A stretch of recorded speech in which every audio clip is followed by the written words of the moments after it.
বিশ্বকাপের ম্যাচে রাতে মাঠে নামছে আর্জেন্টিনা। উজবেকিস্তানে বসেছে ফিফা ফুটসাল বিশ্বকাপের 10ম আসর। 24 দলের এই আসরে অংশগ্রহণ করছে আর্জেন্টিনাও। গ্রুপ পর্বে নিজেদের দ্বিতীয় ম্যাচে আজ রাতে মাঠে নামছে তারা। আজ বুধবার তাশখন্দের হোমো অ্যারেনার আফগানিস্তানের মুখোমুখি হবে আর্জেন্টিনা। বাংলাদেশ সময় রাত 9টায় শুরু হবে ম্যাচটি। গ্রুপ পর্বে নিজেদের প্রথম ম্যাচে পিছিয়ে পড়েও ইউক্রেনকে 7-1 গোলে বিধ্বস্ত করেছিল আর্জেন্টিনা। তাদের হয়ে গোল করেন প্যাট্রো শতুর্মা, কোভিন আরিয়েত্তো, ক্রিশ্চিয়ান বরুতো, অ্যালান ব্রান্ডি, মাতিয়াস রোসা এবং লুকাস বোলি অ্যালেমিনো।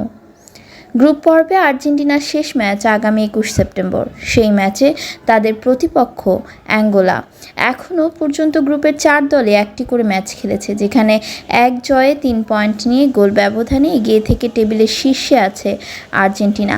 সমান 3 পয়েন্ট নিয়ে 2-এ আছে আফগানিস্তান। গ্রুপের তৃতীয় ও চতুর্থ অবস্থানে থাকা অ্যাঙ্গোলা ও ইউক্রেন নামের পাশে এখনও কোনো পয়েন্ট যোগ করতে পারেনি।